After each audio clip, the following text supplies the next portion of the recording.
Mit navn er Henrik Mills. Jeg er CEO hos Stantec. Stantec blev grundlagt i 1967 i Aarhus af Gunnar Duelund. I starten var forretningsområdet fremstilling af stanseværktøjer og komponenter i metal. Det kunne være små beslag, fiskegrej og dåseåbner.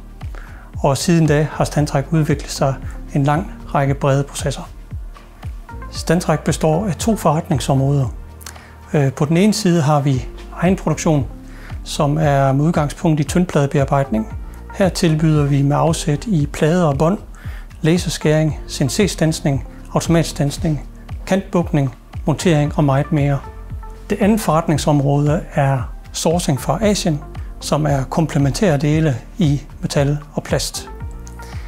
For begge forretningsområder gælder, at vi tilbyder nogle skræddersyede løsninger til vores kunder inden for teknisk sparring, kvalitet og logistik. En vigtig rolle for os hos Stantec er at være en sparringspartner for vores kunder. Der kommer vi med vores erfaring inden for tyndpladebearbejdning og metal- og plastdele og bidrager til en kosteffektiv og bæredygtigt produkt.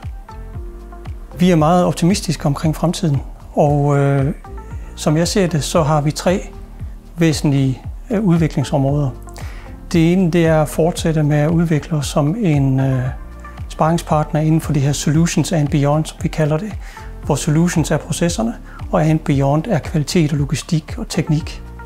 En anden del i vores fremtidige udvikling er, at jeg ser det som vores opgave at formidle brugen af grønnere materiale til vores kunder, så vi får en mere bæredygtig fremtid.